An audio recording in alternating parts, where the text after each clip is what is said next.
जब मैंने कहानी सुनी थी तभी मुझे बहुत अच्छी लगी थी। अनीस जी ने पूरा स्क्रिप्ट सुनाया था और मुझे ऐसे लगा कि मेरा कैरेक्टर एक बहुत इम्पॉर्टेंट मोड़ पे आता है फ़िल्म में। एंट्री बहुत कमाल की उन्होंने रखी थी और उसके बाद जो कन्फ्यूजन पूरा होता है वो भी कमाल का था। एंड मैंने कभी इस जॉनरा की फ़िल्म की नहीं थी, so I thought I have to do it. मैंने पार्ट 1 पार्ट 2 भी देखी हुई थी, सो आई न्यू कि किस तरीके का जॉनर है ये। और I decided to do it क्योंकि it gave me something different. On set तो एनर्जीज होती है, जो कैरेक्टर आप प्ले कर रहे हैं उसकी एनर्जी रखनी पड़ती है। जब फ़ैन होते हैं लोग तो बहुत सारे एक्सपेक्टेशंस होते हैं आपके आपसे, तो वो कंपार्टमेंटलाइज करना पड़ता है वो पार्ट ऑफ योर ब्रेन कि वो भूल जाइए आप एक कैरेक्टर प्ले कर रहे हैं और you have to do it to the best of your ability. तो इसी पे ध्यान और नज़र रखनी पड़ती है when you come on the set, क्योंकि आपको पता है कि सब हैं ही फैंस, लेकिन आप कुछ और करना चाह रहे, कुछ अलग करना चाह रहे, तो वो हमेशा ध्यान में रखना पड़ता है कि you are an actor first then everything else. जी, मैं 3 साल की थी जब मैंने कथक डांस सीखना शुरू किया था। और मुझे लगता है मैं 10 साल की थी जब मुझे नेशनल टैलेंट स्कॉलरशिप भी मिला था फॉर डांसिंग। तो सीरियसली मतलब बहुत साल, काफ़ी साल मैं डांस सीखी हूँ कथक। तो वो जो बेस था, डांस, अभिनय, इसका मिश्रण होता है क्लासिकल डांसिंग, क्योंकि उसमें अभिनय एज अ सेपरेट चीज़ सिखाई जाती है।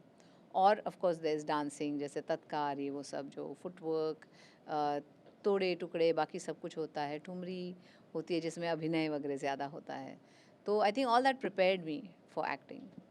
अभी 36 ईयर कंप्लीट किए आपके आइकॉनिक नंबर जी। ने, 1 2 3 4, कुछ खास यादें हैं उस वक्त की आपके पास? 1 2 3 के लिए बहुत बड़ा सेट लगा था और उन्होंने कहा था कि इस पे वक्त लगने वाला है शूटिंग वगैरह करने के लिए, तो आप डांस पहले सीख लीजिए।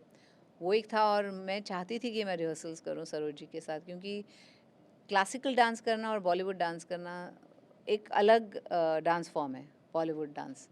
तो वो मैं उसकी जो स्टाइल थी वो मैं सीखना चाहती थी और वो सरोज जी से मुझे सीखने मिली। और जब 1 2 3 हमने पिक्चराइज़ किया तभी भी बहुत मज़ा आया, क्योंकि गाना ही ऐसा था।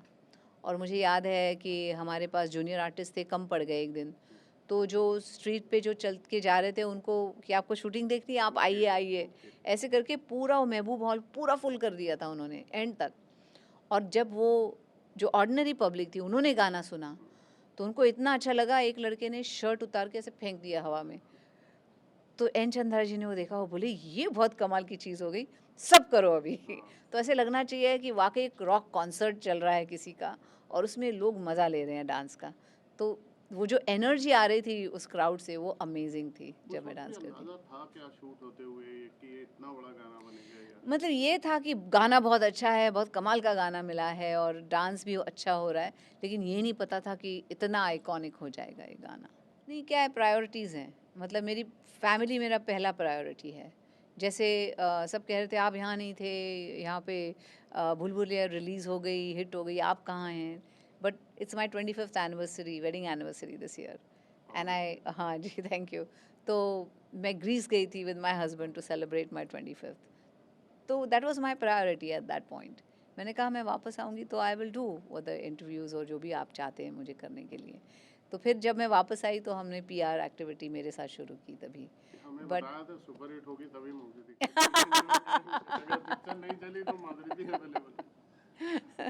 अपने फैंस को बताइए, आप फिटनेस के लिए क्या करते हैं, आप जैसा बनने के लिए क्या करना अरे पसंद बाप करते रे! हैं? नहीं, नहीं, नहीं, फ़िटनेस मतलब एक तो मेरा ऐसा मानना है कि हर चीज़ मॉडरेट होनी चाहिए।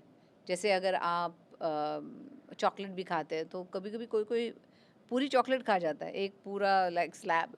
तो मैं कहती हूँ कि वैसा नहीं करना चाहिए, मॉडरेट। अगर आपको चीटिंग भी करनी है तो मॉडरेट होनी चाहिए।